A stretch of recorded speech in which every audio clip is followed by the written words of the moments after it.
자, 오늘 이제 마태복음 우리는 41번째 41강째입니다. 우리가 이제 마태복음의 가장 중심 본론이라고 할 수 있는 중심이라고 할 수 있는 이제 5장부터 시작을 하고 있죠.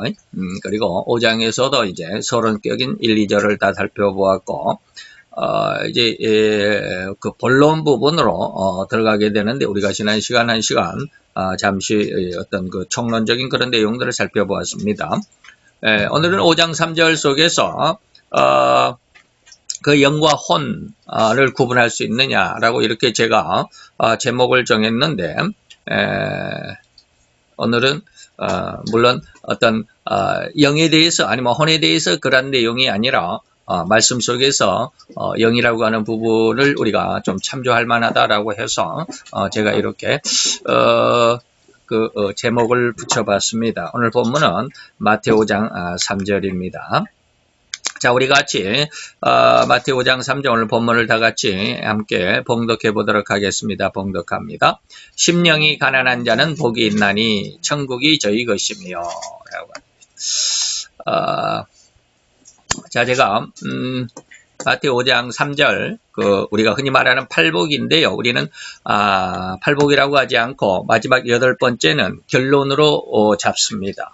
그래서 마지막 총체적인 어떤 결론이라고 말할 8번째가 결론이 아니라 총체적인 어떤 전반적으로 다시 한번 재론하면서 결정하는 결집하는 그런 내용으로 8번째 의를 위하여 핍박을 받는 자의 복, 이것을 그렇게 하고요. 7번째까지, 그래서 첫 번째로부터 이렇게 7번째까지의 그 복을 제가 이제 우리는 이제 칠복이라고 말하겠죠. 7가지의 복을 이렇게 자녀의 자격이다. 왜 그러냐면 마지막 7번째 그 구절이 마태오 5장 구절이 화평케 하는 자는 어떠한 축복이다? 하나님의 아들이라 인정을 받는다.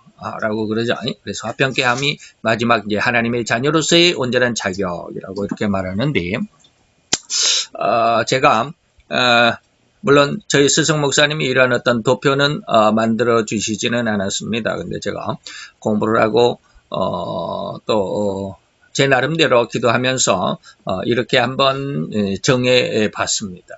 짜봤습니다. 제가 이제 신학교에서 이것을 배울 때는 이렇게 배우지는 않았습니다. 신학교에서도 이런 도표는 주지 않았죠. 그래서 각 개인적으로 개별적으로 이제 이렇게 씨를 뿌리는 그런 어떤 모습 안에서 나중에 제가 이제 그것을 보여드릴 수도 있겠지만 그런 어떤 그림은 있었지만 이런 그림은 없었어요. 그래서 제가 이제 나름대로 기도하다가 이제 받은 은혜대로 이렇게 썼습니다. 그래서 5장 3절 첫 번째는 이제 10년 가난의 은혜, 여기 이제 색깔이 칠해진 부분이 이제 그날 설교할 그런 부분이겠죠. 그 다음에 두 번째가 애통한 것이고요. 세 번째, 네 번째, 다섯 번째, 여섯 번째까지는 공의 10년간의 애통을 통해서 은혜를 얻은 자들에게 주어지는 결말, 다시 말하면 그 은혜의 열매들이고요. 마지막 일곱 번째가 이제 결론이다라고 이렇게 말할 수 있는데, 세 번째, 네 번째는 자기 자신에 대한 은혜입니다. 그리고 다섯 번째, 여섯 번째는 타인에 대한 은혜다라고 이렇게 말합니다. 대자의 은혜다, 대타의 은혜다라고 하는 것은 저희 스승님의 그런 구분입니다. 그래서 저희 스승님이 이렇게 앞에서 네 가지, 이 10년간의 애통, 그 다음에 온유함과 의의 사모함은 대자신에 대한 은혜고, 또 긍휼과 마음 청결과 화평케 하는 것은 대타의 은혜다라고 이렇게 설명을 하시던데, 그것을 제가 이제 조금 변경을 시켰습니다. 제 나름대로. 그래서 첫 번째, 두 번째는 모든 성도들이 다 가져야 하고 1, 2번의 은혜가 얻어진 사람에게는 3, 4, 5, 6번은 그대로 그런 열매가 그대로 와집니다. 이것을 결론적으로 일곱 번째는 하나님의 아들이다, 하나님의 딸이다 라고 하는 그러한 것으로 제가 이제 결론을 지으면서 이렇게 저희 스승님의 그 가르침을 조금 바꿔봤습니다. 자, 그래서 앞으로 이렇게 이런 도표를 좀 생각을 하시면서 한번 오늘 공부를 할 텐데, 오늘은 41번째 강의로서 영과 혼을 구분하는 뭐 어떤 교리적인 그런 어떤 내용이라기보다는 말씀 안에서 그런 내용을 한번 생각을 해보도록 하겠습니다. 그래서 오늘 마태오 5장 3절은 심령이 가난한 자다라고 하는 그런 부분입니다. 그래서 심령이 가난한 자라고 그랬는데, 오늘 우리는 방금도 말씀드렸듯이 자녀라야 구원을 받는다라는 이 말을 좀 이해를 할 수 있겠죠. 지난 시간에도 잠시 말씀을 드렸지만, 자녀가 구원을 받는다, 자녀라야만이 구원을 받는다는 말은 어려운 말이 아니겠죠. 즉 그 집안의 재산을 상속받을 사람은 아들이지 종이 아니다라는 것이죠. 이건 성경에도 있는 말입니다. 집안을 재산을 상속을 받는 사람은 그 집안의 아들과 딸이죠. 종이 그 집에 상속을 받는 것은 아닙니다. 네, 자, 이러한 의미와도 같이 이제 하늘에 산 것과 하늘의 유산을 얻을 사람들도 이제는 종의 신분이 아니라 하나님의 자녀로서 이제 다시 말하면 양자로서 이 말이죠. 이것이 로마서 8장, 7장, 8장으로 넘어가다 보면 심각하게 회개하는 자, 오라 나는 공고한 사람이로다. 뭐 이렇게 그러면서 이제 돌 감람나무였던 우리가 참 감람나무인 유대인의 어떤 그 은혜의 접붙임을 받았다. 다시 말하면 하나님의 자녀가 됐다라고 하는 것인데, 이게 바로 양자가 되는 것이죠. 그래야만이 이제 상속을 얻는다라고 하는 것이죠. 그리고 이제는 자녀로서의 이제 성장 과정을 생각을 해봅니다. 이건 뭐 너무나도 잘 알죠. 우리가 우리 속에 너무나도 많이, 그리고 너무 분명하게 그 경험을 하고 있기 때문입니다. 아기가 태어나면 젖을 빨고 그 다음에는 이제 걸음마를 하고 그 다음에는 뜀박질을 할 수 있죠. 이렇게 성장한다 이 말입니다.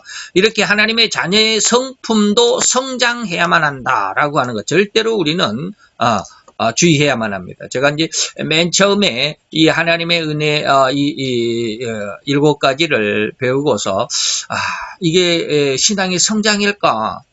이게 신앙의 성장일까? 아니면 모든 성도들에게 예수 그리스도의 어떠한 은혜, 다시 말하면 10년 가난의 회개로 말미암아 하나님의 아들이 또 딸이 된다면 이런 은혜는 그냥 주어지는 것이 아닌가라고 하는 그런 아주 제 나름대로 제 개인적으로는 굉장히 혼돈했습니다.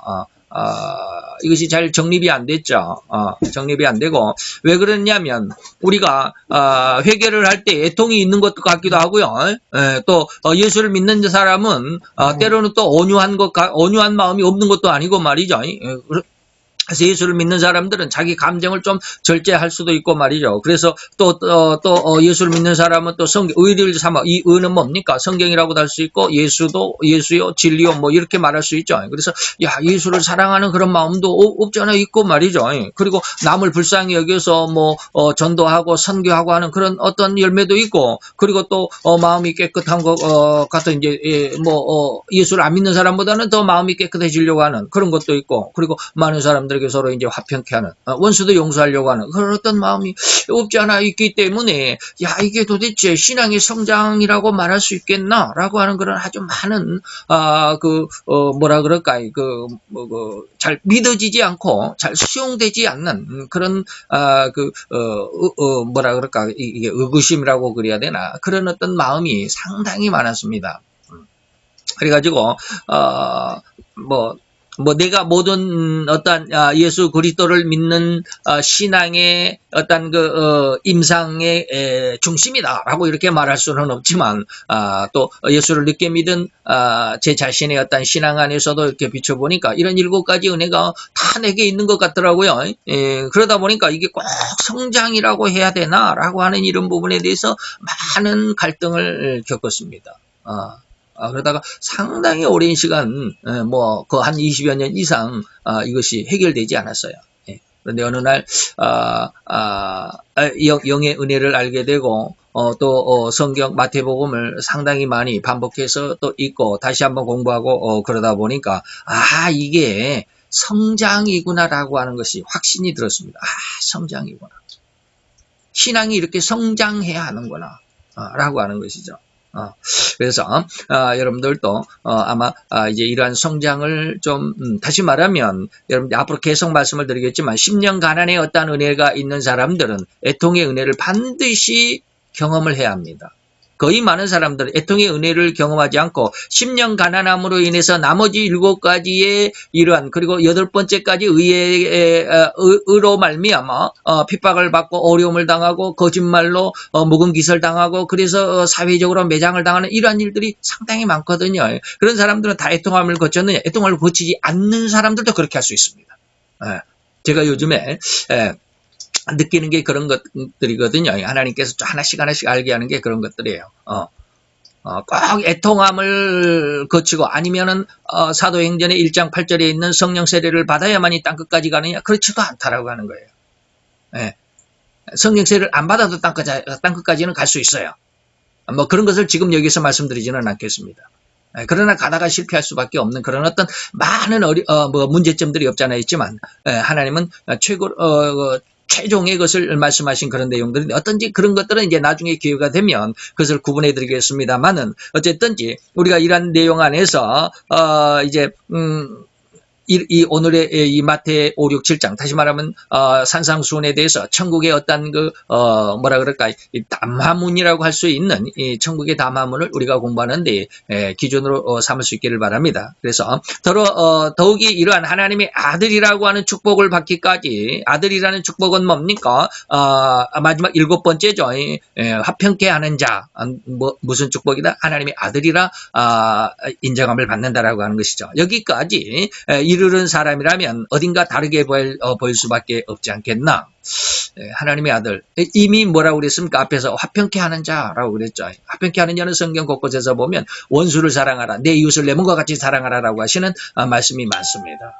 이러한 어떤 내용들 안에서 이것이 바로 화평케 하는 것이지 내게 좋은 사람만 이렇게 사랑하고 내가 기뻐하는 사람만 사랑하고 내게 기분이 안 좋고 나로 하여금 방해가 되고 나로 하여금 내 일에 대해서 장애가 되고 나에게 공격을 가하고 인신공격을 가하고 뭐 이런 사람들은 서로 그냥 얼굴을 붉히고 싸우고 대적하고 그냥 막 주먹다짐하고 그러면서 이것이 화평이냐? 아니다라는 것이죠. 무슨 말인지 이해가 되죠. 그러나 조금은 할 수 있어요. 조금은 할 수 있어요. 그러나 전폭적으로 그렇게 할 수 없어요. 그런데 진짜로 우리가 하나님의 아들이라고 하는 이러한 은혜를 받은 자들은 오늘 신앙의 성장 과정 속에서 마지막 이제 7번째까지 신앙이 성장하게 되고 그것을 경험하게 되고 그 열매를 가진 사람은 어딘가 모르게 다르게 보일 수밖에 없어요. 이제 계속해서 이런 말씀을 드리겠습니다. 사람들은 그의 정신 상태나 아니면 때로는 그 마음의 수양 정도, 예수를 안 믿더라도 이 말이죠. 예수를 안 믿더라도 그 사람의 어떤 정신이 상태 올바르냐 안 좋으냐, 또 마음의 수양에 따라서 수양의 정도에 따라서 또는 그 사람의 이러한 모습 안에서 인격과 어떤 품위의 정도에 따라서 그 사람의 얼굴빛과 눈빛이 다르다라고 하지 않겠냐. 그래서 예수를 안 믿는 사람도 뭐 얼굴이 참 고운 사람들이 있습니다. 아주 평안한 사람들이 있습니다. 얼굴 의미에 딱 볼 때도. 그러나 우리가 볼 때 이제 그것은 이제 진리 밖에서의 어떤 세상적인 모습이라고 말할 수 있겠고요. 예수 안에서 다시 말하면 믿음 안에서 우리 얼굴과 얼굴빛과 눈빛이 다를 수 있어야 되는데 우리는 조금은 그럴 수 있어요. 조금은 그럴 수 어느 정도까지는 그럴 수 있습니다. 그러나 완전한 열매를 맺지는 못하죠. 이런 애통의 은혜가 오기 전까지는 그 애통의 은혜를 완전히 내게 그 은혜로 얻어지기 전까지는 때로는 참 아름답고 귀하며 성도로서 올바른 모습을 갖추고 있지만 때로는 그냥 너무 심각하게 죄악에 빠져버리는 이런 모습이 너무나도 많습니다. 그렇지만 그 실망할 필요는 없죠. 과정입니다. 과정. 어린아이가 막 태어나자마자 엄마 나 밥 줘 이러면 굉장히 곤란하겠죠. 그럴 수 없습니다. 점점 성장하면 어린아이가 나면 엄마 젖을 먹고 또 미음이라고 그러면 이유식을 먹고 그 다음에 밥을 먹고 때로는 또 고기도 먹고 그죠? 요즘 우리가 그 슈퍼맨 아빠 그건 뭡니까? 슈퍼맨이 돌아왔다? 그 모습에서 보면 그 어린아이들 키우는 그 과정들 보잖아요. 요즘에 누굽니까? 호주 사람 해밍턴, 샘이 그 둘째 아들, 첫 번째 아들도 이미 지나갔으니까 이제 둘째 아들 보면은 이제, 난지 엊그제 같아가지고 그냥 뭐 강보에 쌓여있던 아들이 이제는 그냥 막 무엇인가를 막 먹으려고 그러잖아요. 그러면 아빠가 주면서 너 이거 먹을 수 있어 그러면서 막 주잖아요. 이것이 뭐냐면 성장 과정에 따라서 예전에는 너는 이거 못 먹었는데 이제는 먹을 수 있느냐? 그러면 이제 먹어보는 거야. 그런 거죠. 이것이 바로 성장입니다. 그래서 이 과정이죠. 처음부터 그냥 막 태어나자마자 막 고기 먹고 그럴 수는 없잖아요. 그런 것처럼. 우리가 예수를 믿자마자 우리가 그냥 얼굴빛이 확 달라지고 그냥 눈빛이 확 달라지고 완전히 그냥 성인군자처럼 됐냐? 그렇지는 않습니다. 그렇지 않습니다. 뭐다? 성장이다. 라고 하는 것이죠. 지금도 기도와 말씀으로 거룩해진 사람들은 어디엔가 그 사람의 얼굴빛이나 말의 빛깔이 다를 수 있다. 그래서 우리들도 뭐 아직은 다 되지 않은 우리들도 때로는 아주 인격적인 그러한 모습을 그러한 열매를 나타낼 수도 있습니다. 그래서 참 예수 믿는 사람 답다라고 그러는데 어느 순간에 보면 아주 개차반이죠. 그럴 수 있습니다. 그건 뭐다? 과정이다 라고 하는 것이죠. 자, 그래서 이제 심령이 가난하다라고 할 때 이제 심령에 대해서 오늘은 이 시간 말씀을 드리고 이제 가난이다라고 하는 전반적인 내용은 우리가 다음 시간에 이거 하다 보니까 이것이 전체 이제 1시간 내용인데 제가 이렇게 하다 보니까 조금 1시간 가지고는 안 될 것 같아서 제가 좀 많이 늘렸습니다. 많이 늘렸습니다. 그러다 보니까 다음 시간에는 이제 이 가난이라고 가난이라고 하는 부분을 말씀을 드리겠습니다. 오늘은 이제 마음이 가난하다 할 때 이제 마음의 중심을 둡니다. 오늘 마음이 이제 여기서는 이제 푸뉴마라고 이렇게 이 헬라어인데요. 이 푸뉴마라고 하는 부분이 있습니다. 자, 여기에 대해서 우리가 생각을 해봅니다. 그래서 이 마음이라고 하는 것은 우리가 우리의 마음 하트라고 생각을 하는데 이 하트가 아니라 스피릿입니다. 영입니다. 그래서 오늘 제가 제목에 영과 혼을 구분할 수 있느냐라고 이렇게 말씀을 했는데 영은 푸뉴마 하고 혼이라고 말하는 것은 뭐다? 푸시케. 조금 이따 말씀을 드리겠습니다. 자, 예수님은 하나님의 자격을, 하나님 자녀의 자격을 논하는데 그 첫 번째를 뭐라고 그랬느냐면 심령이 가난한 자다라고 이렇게 시작을 했죠. 심령이 가난하다. 그래서 우리 말에는 심령, 그러니까 마음 심자가 들어가 있잖아요. 마음이 들어가 있습니다. 우리는 보통 마음을 표현할 때 그냥 심령이라고 그러지 심정이라고 이렇게 표현하지는 않습니다.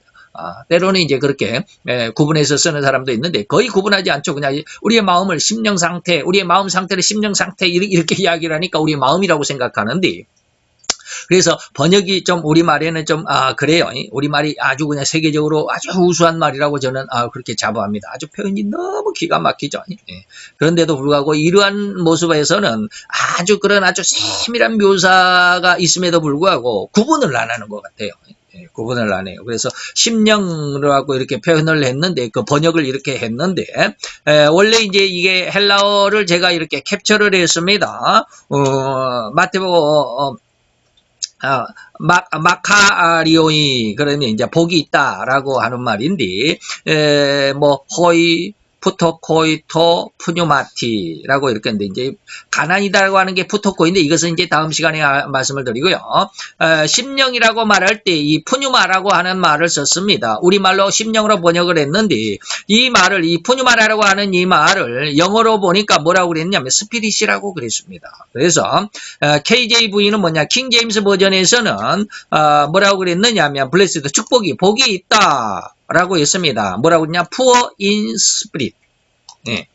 심령, 영이 뭐야? poor, 가난한. 영이 가난한 사람은 복이 있다라고 이렇게 했고요. NIV, 미국의 NIV 성경에서 보면 blessed are the poor, 여기도 poor in spirit이라고 이렇게 말했습니다. 그런데 우리는 이 spirit이라는 것을 우리는 뭐라고 그랬습니까? 심령으로 번역을 해놨다 이 말이죠. 그래서 조금 그냥 한국말로만 읽어버리면 이것이 오해될 소지가 무지 많습니다. 그냥 마음으로 생각해버리는. 그래서 제가 이 원어를 찾아보기 전에, 어느 날 한날은 이런 생각이 갑자기 퍼뜩, 떠오르더라고요. 이런 의문이 떠올랐어요. 왜냐하면, 심령이 가난한 자는 천국의 복을 얻는다라고 했는데, 저 뒤에 가보면, 마음이 청결한 자는 하나님을 본다. 심령이 가난한 자, 마음이 깨끗하고 회개한 자가 마음이 청결한 것인데 심령이 가난한 자는 왜 천국이고 마음이 청결한 자는 왜 하나님을 보나? 그러면 심령이 가난한 자는 왜 하나님을 못 보나? 뭐 이런 어떤 의심이 확 돌아요. 예. 그래가지고 제가 어느 날 영성이라고 하는 영성연구원에 다닐 때 그때 그 부원장님을 한번 찾아갔습니다. 예, 원장님 말고 부원장님을 한번 찾아갔습니다. 그래서 심령 가난과 애통이 어떻게 다릅니까? 라고 했더니 대답을 못하셨어요. 그분도 아직 거기에 대해서는 생각을 해보거나 연구를 해보지 않았던 모양이에요. 그래서 웬만한 목사님들에게 이 심령 가난과 애통, 그 마음의 청결이 왜 다르고 무엇이 다른가라고 하는 것을 질문하면 거의 대답을 못합니다. 여기에 의문을 가져본 사람이 거의 없기 때문에 그렇습니다. 근데 저는 어느 날 상당히 이 마태복음을 배운 지가 제가 뭐 한 30년 가까이 되는데도 그때는 이제 제가 한 5, 6년 전에 그러니까 마태복음을 배운 지 한 15, 16년이 지난 다음 그때까지도 이 심령 가난과 마음 청결을 구분을 못했어요. 거기에 대한 어떤 의심을 갖지를 못했어요. 왜 이런가라고 하는. 그런데 갑자기 한 15, 16년 만에 그런 어떤 이게 도대체 뭔가 하는 그런 우구심, 호기심 이런 게 있어가지고 영성에 대해서 아주 잘한다고 하는 거기 부원장님을 찾아가서 물어봤더니 대답을 못 하시더라고요. 그래서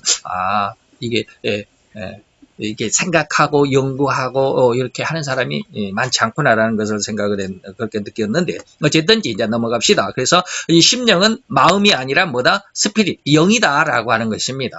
영이다라고. 그래서 즉 예수님은 천국을 얻을 사람들은 이런저런 능력이 있어야 천국을 얻는다. 아니면 뭐 기적을 해야 되고 또 방언을 해야 되고 뭐 예언을 잘해야 한다. 그래야만 천국을 얻는다. 천국의 자녀다. 네가 구원을 얻은 자다라고 말하지 않았다라는 것입니다. 그렇게 말하지 않고 오로지 뭐요? 심령이 가난한 자가 되어야 된다. 다시 말하면 영이 이 말입니다. 그래서 이는 하나님의 자녀가 되는 가장 첫 번의 가장 이것이 없어서는 이것이 있어야만 하나님의 자녀고 이것이 없으면 뭐다? 하나님의 자녀가 아니다. 이것이 영이 있어야. 그래서 그리스도의 영이 사도 바울은 그랬잖아요. 로마서에 그리스도의 영이 있어야 네가 그리스도의 사람이다. 할 때 이 영이 뭐요? 스피릿입니다. 예수님도 이 말씀하셨잖아요. 뭐라고? 방금 말씀하셨잖아요. 심령이 가난해야 천국을 소유한다. 라고 하는 것이잖아요. 뭔 말인지 이해가 갔죠? 자, 여기에서 이제 제가 이제 이 말씀을 추가를 합니다. 그래서 여기서 주의할 부분은 뭐예요? 이 심령이 절대로 마음이 하트가 아니라는 점. 원어에서 푸뉴마라고 하는 거, 그 다음에 영어 성경에 보면 분명히 이 영을, 이게 심령이라고 우리가 번역이 되어 있는 이 부분은 심령이 아니라 마음이 하트가 아니라 영이다라고 하는 것이죠. 그래서 그 심령 가난은 우리의 마음이 아니라 뭐다? 우리의 영입니다. 우리 영이 가난해진다. 그래서 영이 가난해진다라는 말이 뭔 말일까? 이제 다음 시간에 푸토코이라는, 우리가 아까 말씀을 드렸죠. 여기 원어에 보니까 푸토코이토 푸뇨마티라고 하는, 가난하다라고 하는, 푸토코이는 가난하다라고 하는 것인데, 이러한 내용을 다음 시간에 말씀을 드리게 되겠고요. 그래서, 이제 심령 가난은 우리의 마음이 아니라 무엇이다? 우리의 영이다라고 하는 부분을 잘 이해를 하실 수 있기를 바라고요. 그래서 이제 가난이다, 마음이라고 하는 마음을 가난하게 비워야 한다라고 하는 이런 철학적인 용어도 보면 이 마음, 이제 우리는 마음이라고 그랬는데 영이라고 할 수 있겠죠. 비우라고 하였다면 아마 그 마음, 다시 말해 영 속에 뭐요? 비우라고 하는 것은 그릇으로 비유하였다고 할 수 있고, 그리고 그 그릇 안에 비우라고 하였으니까 뭐요? 좋은 것이었다면 결코 버리라, 비우라 라고 말하지 않았겠죠. 좋은 것이면 그냥 담아라, 보존하라, 딱 밀폐해서 절대로 남이 보지 않게 해라. 뭐 아가서에서는 뭐요? 아주 깨끗한 샘물을 어떻게 하라고? 봉해라, 덮어라. 이렇게 말했죠. 덮은 우물이다, 봉한 샘이다. 왜? 먼지가 들어가지 않는, 이물질이 들어가지 않도록 이렇게 딱 봉해야 된다. 아주 귀한, 순수한 그 자체를 보존하고 그 자체를 하나님 앞에 그대로 열매로 드릴 수 있는 그 아름다운 모습을 아가서에서는 봉한 샘이다, 덮은 우물이다 라고 했는데, 그렇게 좋은 것이라면 버릴 수가 없잖아요. 오히려 딱 거기에 담아놔라, 거기에 보존해라, 거기에 딱 누가 훔쳐가지 않도록 딱 덮어놔라, 뭐 그렇겠죠. 근데 여기 버리라고 했으니까 좋은 것이 아니겠다라고 했을 것 같죠. 그래서 버리라고 하였으니 우리 인간들의 마음에 있어서는 안 될 그러한 것임이 분명하지 않겠냐라고 하는 것이죠. 그래서 마음의 모임, 다시 말하면 영이라고 하는 것, 우리의 인간들의 마음, 이 영을 원어로 해석하면 두 가지가 있습니다. 다시 말하면 첫 번째는 우리가 본문에 있는 푸뉴마라고 하는 이런 마음이 있고요. 그러니까 영이죠. 그 다음에 푸시케라고 하는 이러한 영이 있습니다. 다시 말하면 푸뉴마는 우리가 우리말로 하면 영이라고 말할 수 있고요. 푸시케는 영이 아니라 뭐라? 혼이다라고 이렇게 말할 수 있는 부분인데, 그 말씀을 한번 더 생각해 봅니다. 푸뉴마, 첫 번째는 이제 우리의 마음을 두 가지로, 우리 말에는 두 가지가 있는데, 푸뉴마는 뭐예요? 하나님의 영이 역사하고 활동하고, 그리고 섭리할 수 있는 그런 마음. 하나님의 영이 우리 가운데 역사하고, 우리 가운데, 어떻게 이렇게 가버렸나. 자, 하나님의 영이 역사할 수 있는 그러한 인간의 영, 또 하나님의 영이 우리 영 속에서 활동할 수 있어야 되고 섭리할 수 있어야 되고, 그래서 하나님의 열매를 맺을 수 있도록 하는 인간의 마음 상태, 이것을 뭐라고 그럽니까? 이것을 영이다, 푸뉴마의 마음, 곧 영이다라고 이렇게 말하는 것이죠. 그리고 두 번째로 이제 마음은 두 가지로 우리가 본다고 했죠. 푸시케라고 하는 마음이 있는데, 이것은 하나님의 영이 역사하지 않는 마음입니다. 다시 말하면 인간은 자기 나름대로 살아가는 그런 마음을 가지고 있습니다. 그죠? 인간은 영이 없는 상태 속에서 혼의 모습으로 지금까지 이 문명, 이 문화를 발전시켜오고 이렇게 계속해서 이것을 유지하고 또는 보존시키고 또는 발전시켜서 오늘날까지 이렇게 아주 쉽게 말하면 편리한 삶을, 더 편리한 삶을 살도록 하기 위한 이러한 모든 과학과 사회, 문화 이런 것들을 발전시켜 왔습니다. 이것을 뭐라고 그래요? 이것이 인간의 혼의 모습으로 이 말입니다. 영을 가진 존재들, 물론 그 안에 영을 가진 존재들도 같이 포함돼서 합력해서 지금까지 살아왔지만, 우리가 보면 혼의 인간 과 영의 인간이 어떻게 다르냐라고 했을 때, 뭐 영이 없으면 금방 정령 죽었다 해서 뭐 완전히 죽어버린 것이 아니라, 인간들은 뭐요? 혼으로만 살아왔습니다. 그 안에서 이 혼이 오늘 심령이 가난했다라고 했을 때, 스피릿이 poor in spirit, 영이 가난했다라고 하는 것은 이제 하나님의 영이 혼 속에 역사해서 그 혼을 깨우는 거죠. 그래서 그 혼이 이제는 혼으로서만의 존재가 아니라 영으로서의 존재로 깨어나는 것, 이것을 회복이라고 말합니다. 회복이 얼마나 중요한지. 제가 기도를 하면서 이사야서 1장을 한번 쭉 읽어보게 됐습니다. 굉장히 놀라운, 제가 뭐 구약은 많이 안 읽었다 그랬죠. 그래도 한 10번 정도는 읽었습니다. 10번 읽어갖고 뭘 알겠습니까만 전혀 느끼지 못했던 말씀이 1장 25절, 26절, 27절 속에 깜짝 놀랐습니다. 굉장한 은혜의 말씀이 있습니다.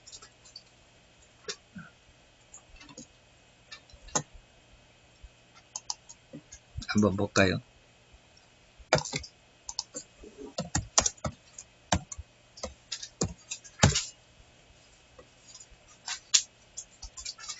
이건데, 내가 또 나의 손을 너에게 돌려, 여호와 하나님께서 지금 이사야에게 말씀하신 것이지만 이스라엘에게 말씀하시는 겁니다. 이사야를 대표해서 이제 말을 하는 거죠. 내가 여호와인 내가 내 손을 너 이스라엘에게 돌려서 너의 찢기를 온전히 청결하여 버리고 너의 혼잣물을 다 제하여 버리랴. 내가 너의 사사들을 처음같이 회복하고 너의 모사들을 본래같이 뭐한다? 회복할 것이라. 그리한 후에야 비로소 내가 너를 의의 성읍이라고 말하고 신실한 고울이라고 칭하리라. 제가 이 말을 전혀 처음 본 느낌이에요. 깜짝 놀랐습니다. 이야, 하나님이 이렇게 하시구나. 이게 24절에 보면, 24절에 이게, 너의 찢기를 온전히 제한다라는 말씀이 있고요. 이 찢기를 제하여 버린다라는 말을 다른 성경에는 뭐냐면 은내 찢기를 제한다라는 말씀이 있습니다. 은에서 그런 어떤 찌꺼기를 제한. 은은 뭡니까? 구속입니다. 은의 의미는 구속. 금은 뭐예요? 왕을 상징합니다. 불변을 상징합니다. 왕은. 그래서 계시록 1장에 보면 예수님이 허리띠가 무엇으로 만든 것이다? 황금, 정금으로 만든 허리띠. 불변입니다. 왕권을 상징합니다. 근데 은은 뭐예요? 구속을 상징합니다. 구속. 구원을 상징하는 거죠. 구원하는 데 있어서 네가 구원을 받는 데 있어서 너의 구원의 거침이 되는 것들을 다 제할 것이다. 거기에 혼합되어 있는 아주 잡스러운 것, 혼잡물을 다 제거할 것이다. 이게 25절이에요. 제가 이 말씀을 읽고 그냥 갑자기 멍해졌어요. 그 다음 26절이 기가 막혀요. 내가 너의 찢기와 너의 혼잡물을 다 제하는데 순서가 있어. 누구를 먼저? 너의 사사들과 모사들. 사사는 누구야? 사사들은 쉽게 말하면 이 지도자들입니다. 모사들도 지도자인데 사사들과 지도자들. 그러니까 이 사사들은 저지라고 따지면 판사의 어떤 그 저지, 그리고 모사들은 어떤 너희들을 가르치는 자들입니다. 그러니까 오늘날 말하면 목회자들입니다. 거기 이제 장로, 권사까지는 아직 제가 포함시키진 않았습니다. 장로, 권사도 교회의 어떤 것인데, 근데 그렇게까지는 제가 포함시키지 않았습니다. 왜 그러냐면 계시록 1장에 보면 하나님께서 별에 대한 예화를 주십니다. 오른손에 7별을 붙잡았다. 그 별이 누구다? 교회 목회자들이다. 그러니까 거기에 장로와 권사들은 조금 제가 이제 내려놓기로 했는데, 그래서 26절에 보면 내가 너를 의의 성읍이다. 그리고 신실한 고울이다라고 말하고자 할 때 너의 고울, 너의 성읍을 의로 신실로 내가 하기 전에 누구를 먼저? 사사들과 모사들을 예전같이 본래같이 회복한다. 이 회복이라고 합니다. 그리고 27절에 보면 이제 이게 시온은 공평으로 구속이 된다 할 때 시온은 이제 성읍이나 고울로 분석할 수 있고요. 뒤에 보면 귀정한 자는 의로 구속된다. 귀정이 뭘까요? 돌아온 자. 이 귀정이라는 단어와 앞에 있는 이 회복이라는 단어가 똑같은 단어입니다. 슈브라고 하는 원래 히브리어의 슈브라고 하는 단어인데 돌아오다, 회복하다, 그런 뜻입니다. 그러니까 본래 모습처럼 귀정된 자, 돌아온 자, 회복된 자, 회개한 자 이 말입니다. 이해가 됩니까?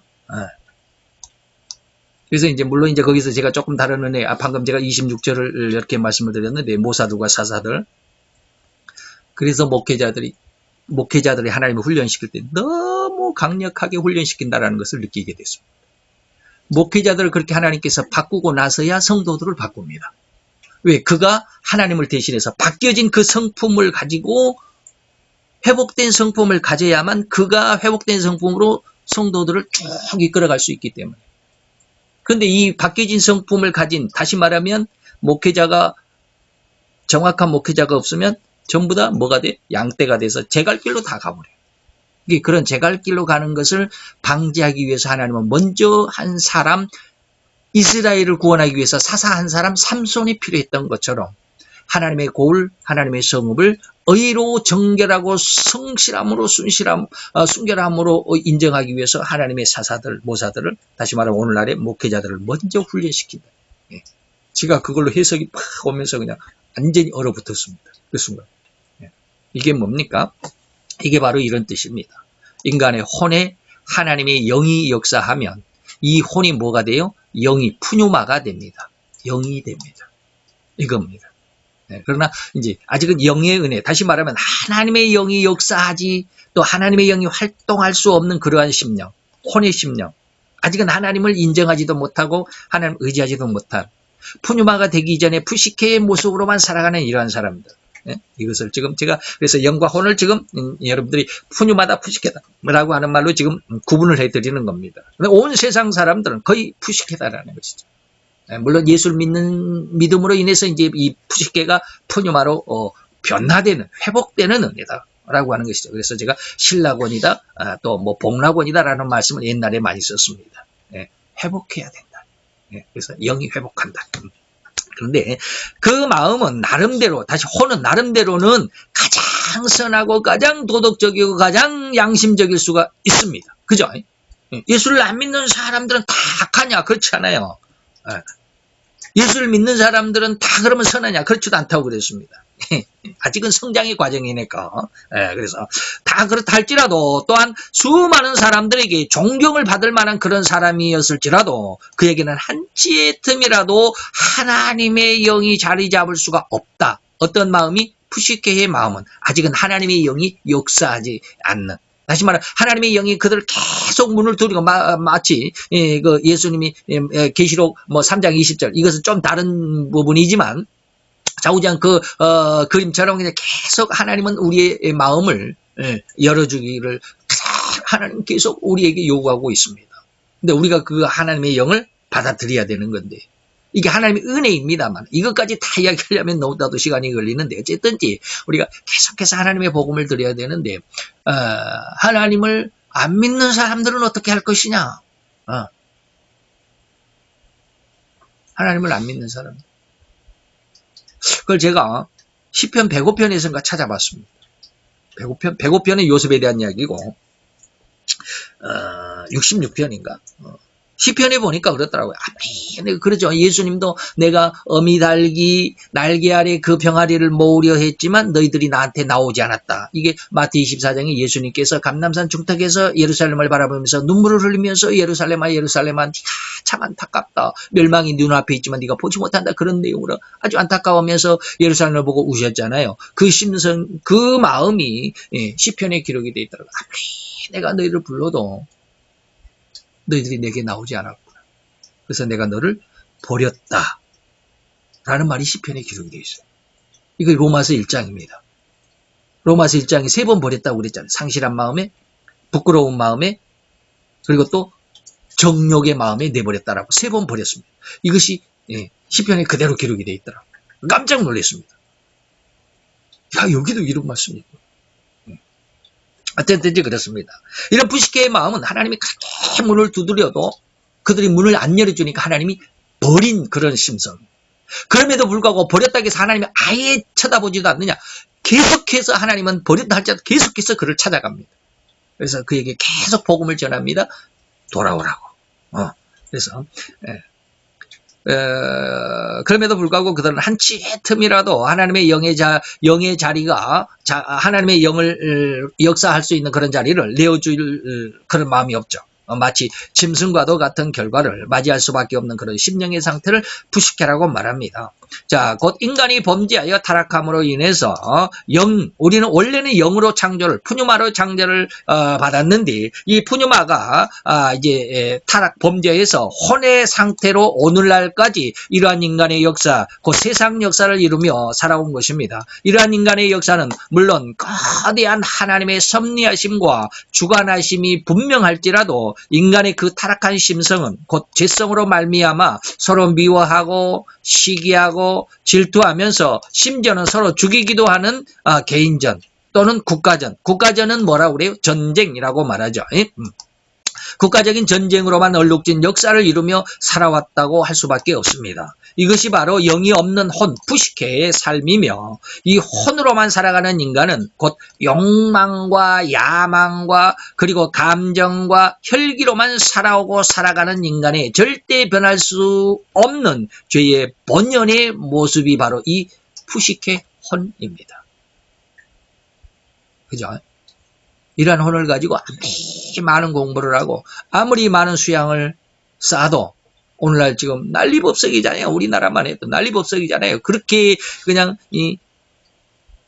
평생을 그렇게 공부하고 머리 싸매고 제대로 놀지도 못하고 제대로 먹지도 못하고 그냥 뭐 이른 새벽 눈 떠서부터 밤에 몇 시 새벽 몇 시까지 그냥 계속해서 공부하고 해가지고 뭐 법대를 갔느니 의대를 갔느니 무슨 뭐 정치학과를 갔느니 해가지고 그냥 아주 나라의 어떤 기둥 같은 어떤 역할을 했다 할지라도 나중에 보니까 이 사람들이 전부 잘못을 했더라. 정치 권력에 아부하면서. 그래서 엊그저께 또 한 사람 우리나라의 아주 중추적인 역할을 했던 사람이 스스로 자살하고 말았잖아요. 너무 안타깝죠. 예. 이 인간의 욕망은 이 푸시케의 모습, 다시 말하면 하나님을 알지 못하는 상황 속에서 아름다운 모습을 가질 수도 있습니다. 성공적인 모습을 가질 수도 있습니다. 그럼에도 불구하고 결과는 이렇게 푸시케로 결론될 수밖에 없어요. 이것이 뭐요? 자기 야망, 자기 욕망, 감정과 혈기로만 살아가는, 절대 여기서 벗어날 수 없는 삶의 본연의 중심이 뭐다? 죄성, 곧 푸시케다라고 하는 것이죠.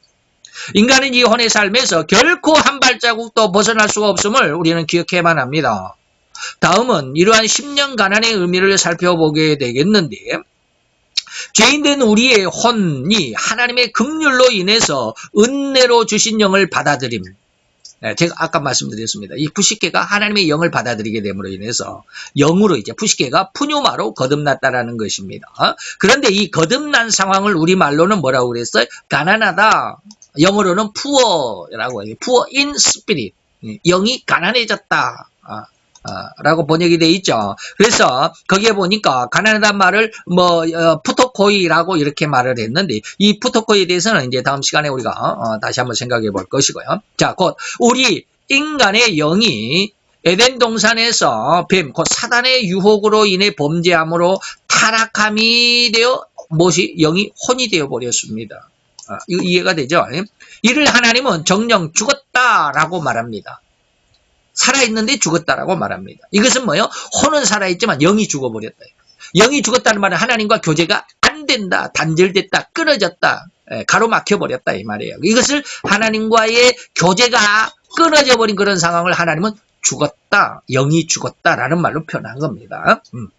그렇게 언명하셨습니다. 그리고 그렇게 죽어버린 인간의 영은 혼으로만 이제 살아가도록 되어 있고, 이러한 혼의 삶에서 이제 하나님의 성령님의 은혜로 말미암아 그 죽어있던 영이 다시금 회복되는 은혜가 바로 이 푸토코이토 푸뇨마티라고 아까 이제 원어를 제가 말씀드렸죠. 이것을 이거 영어로 말하면 poor in spirit, 헬라어로니까 푸토코이토 푸뇨마티라고 이렇게 본문에 기록이 되어 있습니다. 이것을 우리말로는 10년 가난으로, 아주 간단하죠. 우리말로 10년 가난 딱 해보니까 헬라어로 보니까 푸토코이토 푸뉴마티 좀 그러는데 우리말로는 네자로 딱 이렇게 번역한 것이죠. 즉 하나님의 영이 인간인 나의 영에 개입함으로 인해서 내 죽어 있었던 그 영이 깨어나고 회복됐다. 무엇으로? 원래로, 본래로, 원래대로, 본래대로. 아까 이사야서 1장 26절 모사와 사사를 본래대로 원래대로 회복해 줄 것이다. 그리고 그들로 인해서 그 백성들은 내 백성이고 나의 신실한 성읍이고 거룩한 성읍이고, 그렇죠. 다시금 영의 사람으로 변화를 받았다라는 것을 의미하는 것이죠. 이 영의 회복이 곧 천국을 얻는 것이고 구원을 받았다라는 걸로 표현합니다. 이거 이제 한번 퀴즈 몇 가지를 통해서 한번 생각을 해봅니다. 제가 10년간은 영의 회복에 대해서 말씀을 드렸는데, 자, 첫 번째는 나는 말씀과 기도가 그렇게 큰 능력을 가지고 있다라고 의식을 하고 있습니까? 그래서 이제 제가 말씀드린 것이 아니라 거기에 대해서 이제 보조 설명들을 쭉 했습니다. 요한복음 1장 1절로 3절까지에 보면 말씀과 기도에 대한 능력을 지금 제가 묻고 있습니다. 그러니까 요한복음 1장 수많은 성경 구절이 있지만 요한복음 1장 1, 3절에 보니까 이 말씀이 태초에 있었는데 이 말씀이 만물을 만드셨다 이 말이에요. 그러니까 만물이 그 말씀으로 말미암아 지은 바 되었으니 지은 것이 하나도 그 말씀이 없이 된 것은 없다. 이것이 바로 말씀의 능력입니다. 이해가 됩니까? 곧 말씀이신 하나님이에요. 성자 예수는 말씀이신 하나님이에요. 1절로 14절까지 이제 쭉 여러분들이 정신 차리고 읽어보면 이 말씀이 뭐예요? 태초에 말씀이 계시니라. 이 말씀이 하나님과 함께 있었으니 이 말씀이 뭐다? 하나님이다. 근데 이 말씀이 14절에 가보니까 육신을 입고 세상에 나타났더라. 그가 예수더라 이 말이에요. 그러니까 예수는 뭐요? 원래는 말씀 하나님이셔요. 그 이름은 예수라고 그래요. 그로 인해서 온 우주 만물, 곧 천하 만물이 창조되었죠. 그 말씀을 우리는 성경 또는 성경 말씀이다 라고 이렇게 말하잖아요. 예? 예. 그래서 우리가 가지고 있는 이 성경은 그냥 종이에 불과한 그런 어떤 종이에 글씨를 써가지고 이렇게 딱 하나 묶어놓은, 그걸 뭐라고 그럽니까? 편집해서 묶어놓은 그러한 하나의 책이 아닙니다. 이게 하나님이고 능력이고 말씀입니다. 이게 믿어져야 되거든요. 이게 여러분들 마음속에 흥분이 돼야 돼요. 그렇다라고 하는 것은 뭐요? 말씀이 여러분 속에 살아있는 증거입니다. 이게 이 말씀을 그냥, 이건 뭐, 우리가 가지고 있는 만화책이나, 뭐 소설책이나, 뭐 국어책이나 수학책이나, 이런 것을 내가 손에 쥐고 있는 그 느낌하고 별반 다를 것이 없다라고 이렇게 느껴지면, 우리는 좀 더 기도해야 되고, 좀 더 하나님의 말씀을 공부해야 합니다. 네. 자, 이것을 성경이라고 그러고 말씀이라고 그러는데, 이것은 곧 전지전능이라는 의미를 담고 있습니다. 이 말씀은 뭐요? 전지전능이라는 의미를 담고 있다라고 제가 지금 말씀을 했습니다. 왜? 요한복음 1장 1절로 3절까지 보니까 세상을 그 말씀이 창조했더라. 다시 말하면 그 모든 것을 알고 있죠. 모든 것은 능력이죠. 말씀은 전지전능이에요. 또한 기도에 대해서도 말합니다. 많은 성경 구절이 있지만 마가복음 11장 24절에 보니까 그러므로 내가 너에게 말하노니 무엇이든지 기도하고 구하는 것은 이미 뭐하라? 받은 줄로 믿으라. 저도 이게 내게 제 자신에게 현실로 되기 위해서 얼마나 지금 기도하고 있는지 모릅니다. 이게 약속으로 그냥 믿어지기는 해요. 근데 현실은 아직 안 돼요. 쉽게 말하면 사장님이 나한테 내가 이번 연말에 보너스 100% 줄게요. 약속은 했지만 아직은 아직은 안 준 그런 상태예요. 나중에 이제 월급날이 되면 딱 월급과 함께 보너스를 딱 줬다. 그러면 이제 그때는 내 것이 현실이 돼버리잖아요. 근데 아직은 저는 이제 현실이 안 된 그런 상황 속에서 이 말씀을 가지고 얼마나 하나님 앞에 기도하는지 모릅니다. 그래서 제가 여러분들에게 늘 이야기합니다. 믿음은 뭐요? 기대하는 것, 바라는 것, 소망은 믿음이 아니야. 실상이 돼야 되고 증거가 돼야 돼요. 그죠? 받은 줄로 믿어라. 아직은 이 믿음 자체, 우리는 그냥 주여 믿습니다. 이것은 믿음이 아니에요. 그냥 기대요.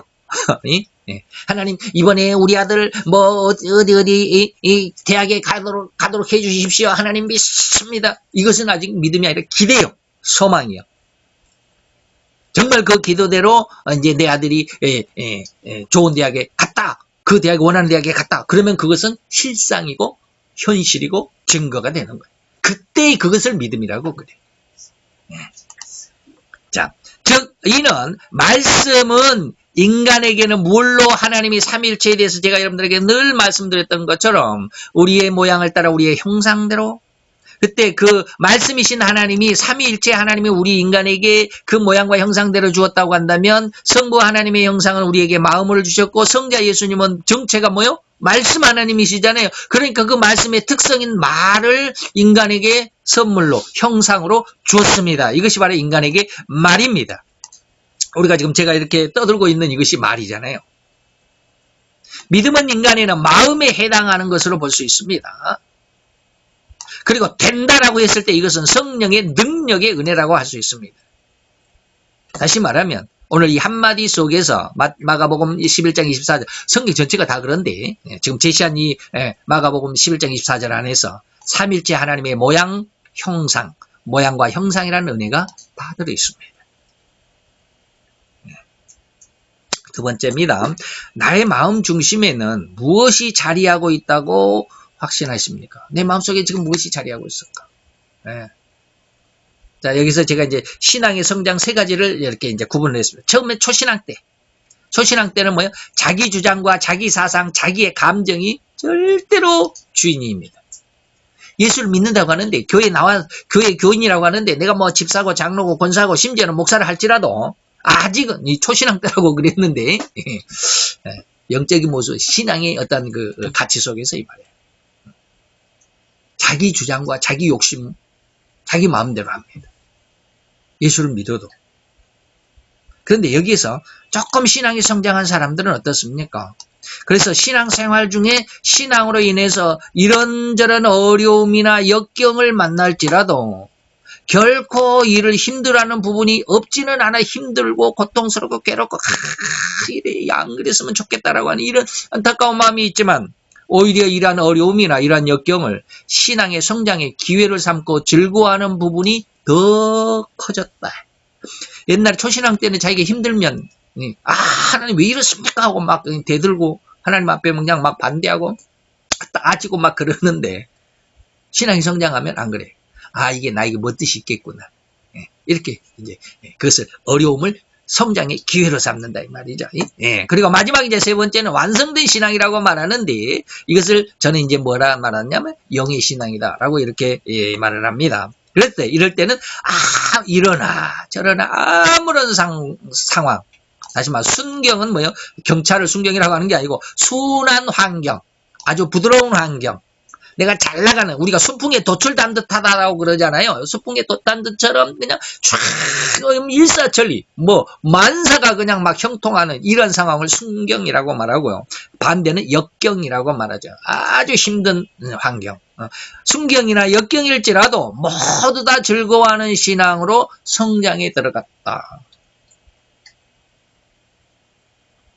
이것이 로마서 8장입니다. 제가 로마서 8장을 한번 말씀을 드려볼까요? 로마서 8장 1절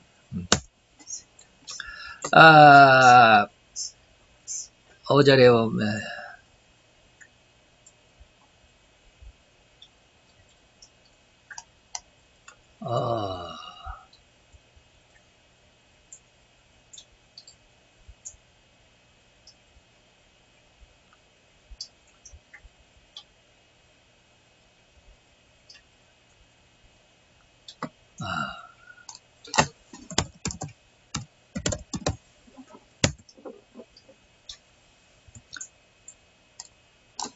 과가 아니라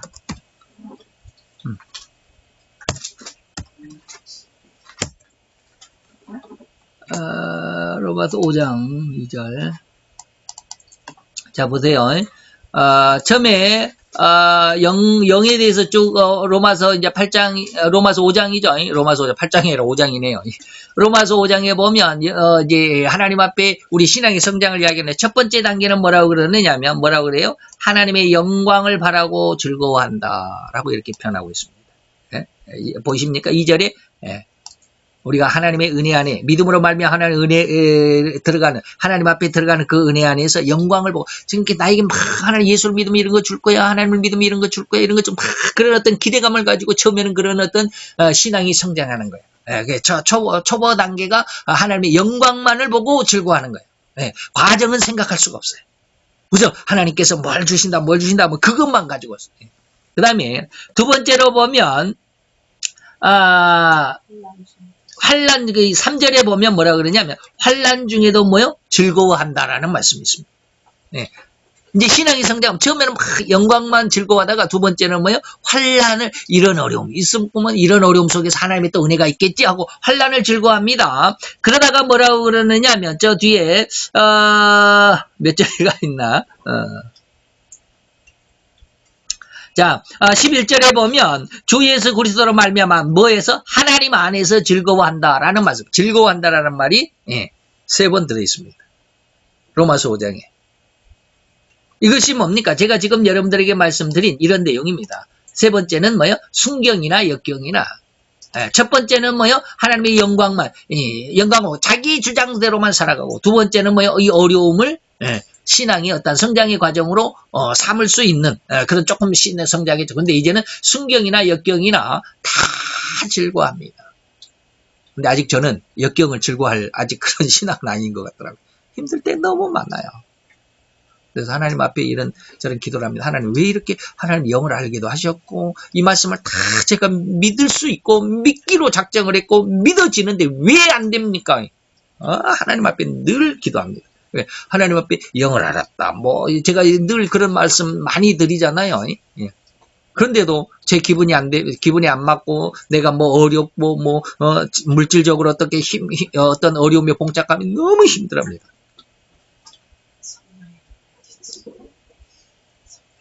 왜 그럽니까? 하고 했더니 어저께 그저께 방금 말씀드렸던 이사야서 1장 25, 6 7절을 말씀하셨습니다. 모사들과 사사들을 이렇게 훈련하시는구나. 나를 먼저 하나님이 회복하시려고 하시는구나. 그것이 이미 알고는 있었지만 이게 성경적으로 딱 증거가 안 돼 있잖아요. 근데 이 말씀을 듣고 그냥 제가 한동안 얼어붙었습니다. 한 3초. 이게 뭐야? 근데 이제 신앙이 성장하고 영의 신앙이 됐다라고 하는 것은 그런 어려움을 절대로 어려움으로 느끼지 않습니다. 오히려 즐거워합니다. 순경이나 역경 속에서도 즐거워합니다. 이런 은혜가 있어야 되겠죠. 이런 은혜가 있어야 합니다. 힘들 때 힘들다라고 말하면, 힘들 때 힘들다라고 느껴지면 아직은 신앙이 조금 더 성장해야 합니다. 제가 아직 그런 상태예요. 자, 그래서 그는 이제 이 세상적인 것들이 그를 올가맬 수 없는 깊고 높은 신앙의 경지에 도달했다. 이것이 바로 이제 우리 내 마음 중심에 자리 잡고 있는 성도가 되실 수 있도록 많이 수고하고 노력하고 애써야 할 것입니다. 그 다음에 세 번째, 나는 나의 마음속에 있는 비성경적인 것들을 비우기로 작정했습니까? 대답은 예라고 해야 되는데 거기에 대한 이제 보조 설명으로 제가 이제 이게 도대체 무슨 내용이냐 이 말이죠. 이 질문에 대한 대답은 절대적이어야만 합니다. 곧 절대적으로 내 마음속에 있는 이 세상과 세상 법칙으로 인한 것, 다시 말하면 인간인 내가 내 육신의 삶을 살아갈 때 절대적으로 필요했고 또 필요한 모든 것들을 완벽하고 완전하게 그리고 철저하게 버려야만 하고 비워야만 한다라는 것입니다. 이게 마태 13장 44절에 보면 밭에 감추인 보화, 그리고 46절에 나가보면 극히 값진 진주 하나, 이것을 만났을 때 보화를 발견한 사람도 자기 소유를 다 팔았다라고 이렇게 말하고요. 진주를 만난 진주상도 자기 소유를 다 팔아 진주를 샀다라고 이렇게 말합니다. 즉 이 비유에서 밭에 감추인 보화나 극히 값진 진주는 복음입니다. 이해가 되죠? 다시 말해 예수님이시죠. 그런데 그 주님을 맞이하기 위해서는 자기의 소유를 다 팔아야 한다라고 하는 전제가 깔려 있습니다. 내 소유를 다 팔아서 그 밭을 사고 그 진주를 샀다. 그런데 여기에서 이 자기의 소유라는 의미와 내용은 절대적으로 인간을 점유하고 장악하고 있는 죄성이라고 말하는, 제가 늘 죄성이라고 말하는 그런 겁니다. 이 죄성을 철저하게 회개하고 드러낸 후에야, 아까 제가 이사야서 1장 25, 7절에 26절에 뭐라고 그랬어요? 모사, 사사를 정결하게 하고 처음처럼 원래처럼 회복시켜준 다음 그런 후에 라는 말씀이 있었습니다. 그런 후에. 27절에 보니까 그런 후에, 26절이죠. 그런 후에. 그리고 이렇게 철저하게 회개하고 드러낸 후에야 비로소 진실로 우리 주님을 영원하게 그리고 온전하게 자신의 마음이나 자신의 영에 영접할 수 있게 됩니다. 비성경적이라고 하는 것 아무리 일러줘도 빼낼 수 없어요. 인간의 결심으로는 안 됩니다. 네 번째입니다. 나의 마음속의 것들을 비우고 난 심령의 상태는 어떠하였습니까? 이게 경험이 있어야 되는데, 근데 이제 저는 2번은 경험했는데 아직 3번째가 안 됐습니다. 이거 이해를 하려는지 모르는데, 저는 죄와 죄책감에 대해서는 하나님 앞에 용서를 받은 것 확실합니다. 경험적으로 있습니다. 그런데 아직 죄성은 아직 완전히 하나님께서 해결했다라고 쉽게 말하면 딱 결제가 안 났습니다. 그래서 이제 신학에서도 보면 교리적으로도 죄와 죄책감을 용서를 받아야 된다는 것 신학에서도 배웠습니다. 저도. 근데 죄와 죄책감이 뭔 줄을 몰랐어요. 어떻게 구별하는지도 몰랐어요. 근데 현실적으로 제가 체험을 했어요. 죄는 하나님이 용서를 했는데 이제는 됐다라고 했는데 그 다음 한 2, 3일 후부터 죄책감에 대해서 너무 심각하게 힘들고 어려워지고 아주 고통스러웠습니다. 근데 희한하게 죄를 용서받기 위해서 죄를 하나님 앞에 고백하고 회개하는 것은 거의 10년이 넘었습니다. 엄청나게 오래 걸렸습니다. 다른 사람들은 안 그런데 저만 그랬어요. 그건 한 20년 가까이를 하나님 앞에 죄를 회개했습니다. 근데 죄책감은요, 한 달이 안 걸렸습니다. 아니, 40일이 안 걸렸습니다. 한 달에서 40일, 한 40일 정도 만에 하나님이 확 용서를 해주셨어요. 그걸 느낌으로 느끼는 거예요, 하나님이. 네. 그래서, 죄책감이 이거고, 이렇게 용서를 받았구나. 근데 아직 죄성은 용서받지 못했어요. 회개는 하고 있어요. 그래서 어떤 회개인지 하나님이 저에게는 아주 철저하게 세밀하게 하나하나 알게 하시는 것 같아요. 체험하게 하시는 것 같아요. 자, 그런 내용들인데 이 심령의 상태를 주님은 이렇게 비유하여 주셨습니다. 심령이 가난해지면 어떠한 마음의 은혜가 온다고요? 천국이다. 심령이 가난한 자는 복이 있나니 천국이다. 천국이 저희 것임이라 그랬죠. 즉, 이 세상과 세상의 법칙으로 살아가던 혼의 모습이죠. 살아가던 우리 인간들이 이제는 주님을 발견함으로 인해서 그 주님의 영광인 천국을 맛보아 알게 되었다는 것입니다. 이제 세상과 세상 법칙의 즐거움보다는 진실로 주님의 영광인 즐거움이 더 승하다라고, 더 크고 엄청나다라고 하는 것을 깨닫게 되었으므로 이것을 뭐라고 그래? 천국이다라고 이렇게 말하고 또 다른 말로 하면 구원이다라고 말합니다. 그리고 두 번째는 이제 애통하는 자인데 이것은 죄성을 깨달아서 그 추악함을 철저하게 회개하는 자들에게 주시는 하나님의 축복은 뭐예요? 위로라고 합니다. 애통하는 자는 복이 있나니 저희가 뭘 받는다? 위로를 받는다. 이 위로라는 마음의 상태를 축복으로 주시는데 이 위로를 받는 자는 이 세상에서의 모든 즐거움, 세상의 모든 즐거움은 뭘까요? 돈을 많이 벌어서 즐겁습니다. 내 명예가 높아가서 내가 관직이 막 높아가고 승승장구하고 그냥 막 그러죠. 이 모든 즐거움보다 더욱 승한, 더욱 엄청난 것이라고 하는 이 하나님의 영광을 곧바로 접할 수 있는 은혜가 뭡니까? 은혜라고 하는 것입니다. 위로의 은혜. 그것이 뭐예요? 애통하는 자에게 위로를 주시는 그 위로라고 하는 은혜의 내용입니다. 즉 이제 죄와 죄성으로부터 울며 슬퍼하며 고통으로 회개하였으니 이제 더 이상은 이러한 결코 죄나 그 죄성으로 말미암아 고통하거나 슬퍼하지 않을 수 있는 오로지 천국의 영광으로만 즐거워하는 심성이 되었음을 의미하는 단어가 바로 위로해 주시는 은혜입니다. 다섯 번째입니다. 푸뉴마의 마음일까? 나는 푸시케의 마음일까? 아까도 말씀을 드렸죠. 푸시케의 마음은 혼이죠. 전혀 예수님에 대한 긍정이 없는 오로지 하나님과 예수를 반대하고만 싶은 심성을 의미하죠. 근데 푸뉴마의 마음은 이제 예수님을 알게 됐고 그 예수님 안에서 복음으로 구원과 영원한 천국의 축복을 얻을 수 있다라는 소망과 믿음, 이런 심성이죠. 이 믿음을 얻었다라고 할 수 있다라고 하는 것이 바로 푸뉴마입니다. 그렇다면 과연 나의 마음속에는 예수님을 믿는 믿음이 있는지 철저하게 나의 마음의 구석구석을 살펴보아야 합니다. 말로는 마음의 구석구석을 살펴보라고 하는 말이 참 쉬운데 이게 되지지 않습니다. 자기 마음을 들여다볼 수가 없어요. 자기 마음을 진단해 내는 사람이 거의 없습니다. 다 자기 좋은 것만 생각을 합니다. 좋은 것만 생각이 납니다. 가만히 하나님 앞에 기도한다고 물론 회개하는 사람들은 그렇지 않겠지만 회개한다라고 앉아있지만 그러나 푸시케의 마음은 절대로 자기의 잘하는 것만 생각이 납니다. 그래서 로마서 8장 9절에 너희 속에 만약 하나님의 영이 거하시면 너희가 영에 속한 사람이다. 영의 사람. 그런데 너희 마음속에 그리스도의 영이 없으면 너는 그리스도의 사람이 아니다. 마지막 여섯 번째입니다. 내 마음에 항상 말씀과 기도로 즐거움을 느끼고 있습니까? 자, 성경이 나에게 읽혀지고 있다라는 수동적인 느낌을 가질 수 있어야 합니다. 내가 성경 읽는 게 아니라 읽혀진다라는 어떤 느낌이 올 때가 있습니다.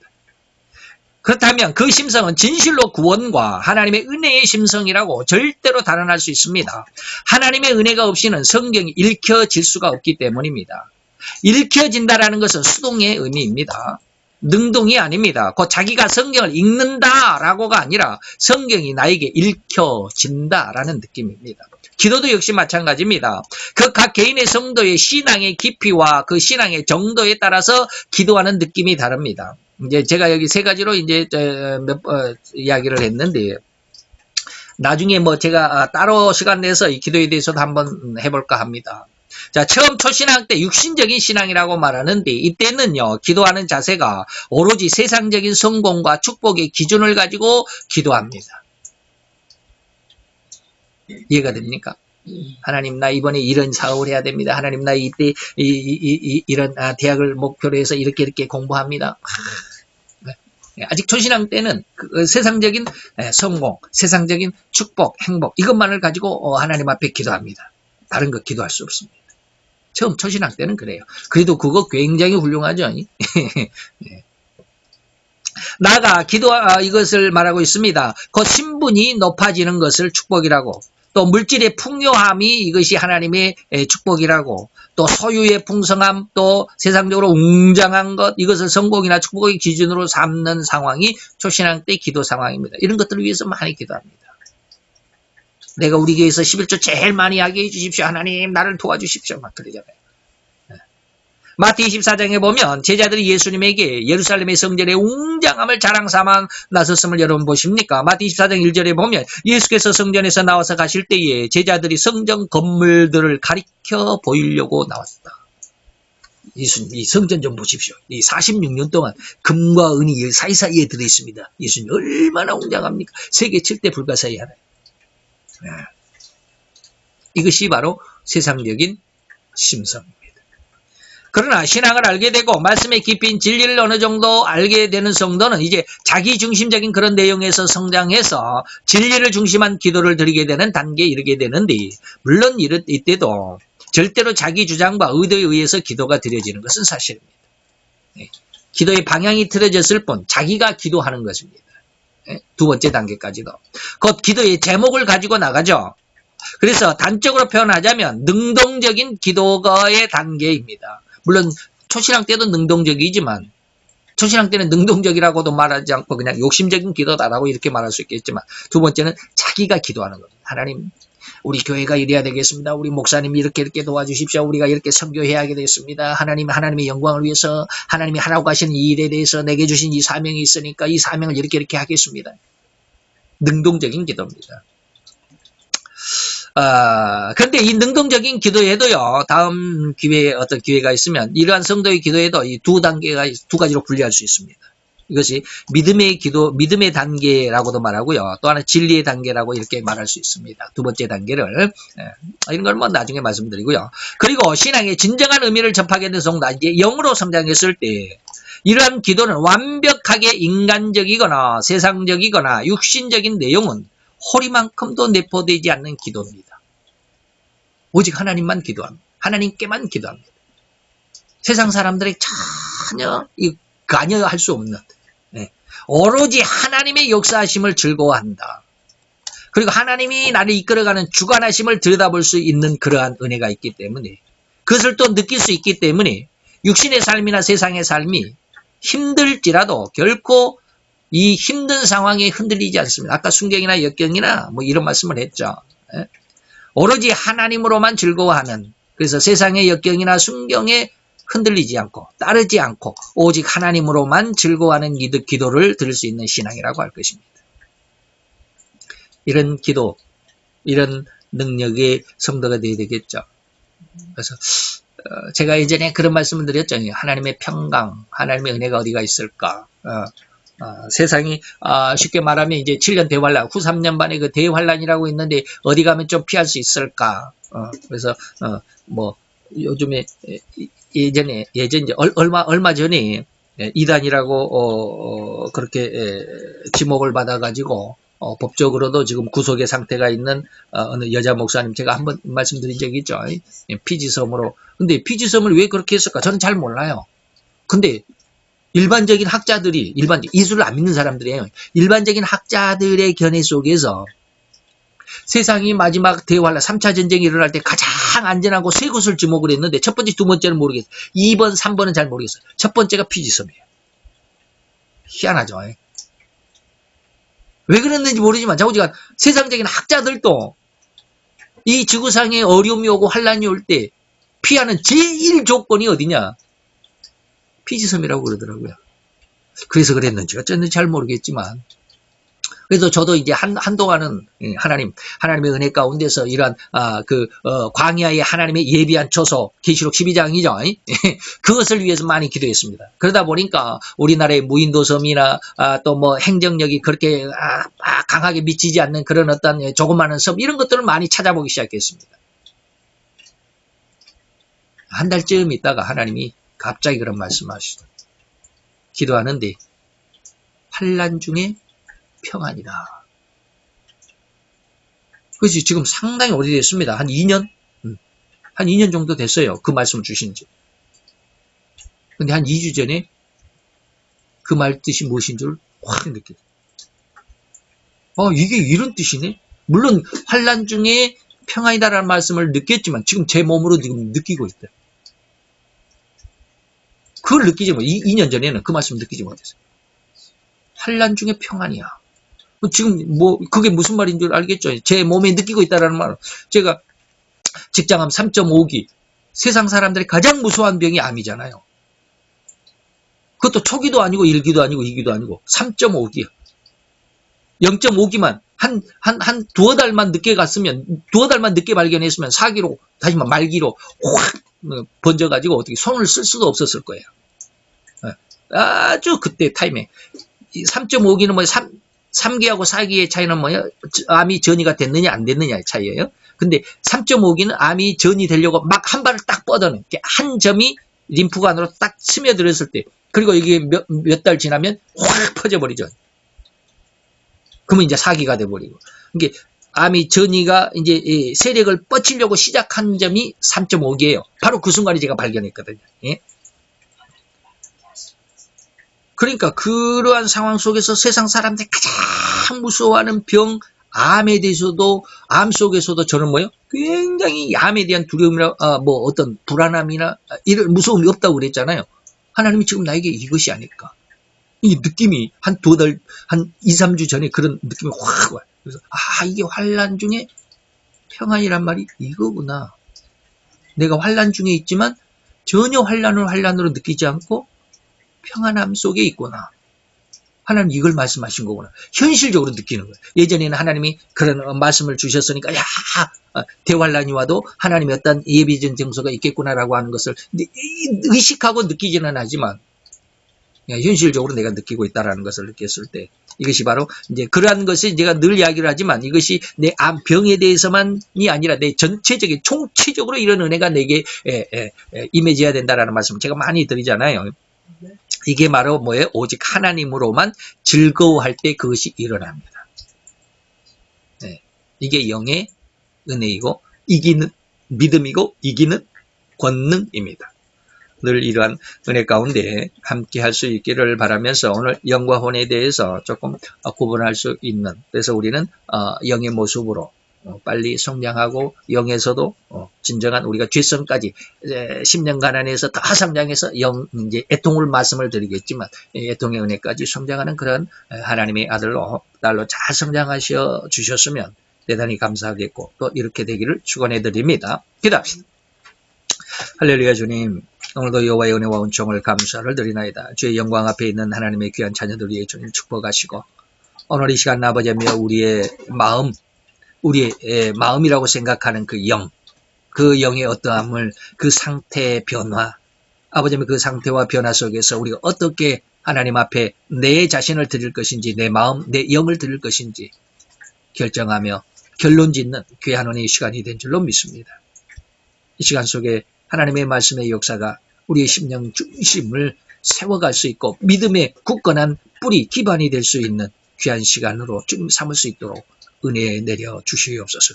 우리 집 함께 하시기를 원하고 예수 그리스도의 이름으로 감사와 기도드렸사옵나이다. 아멘.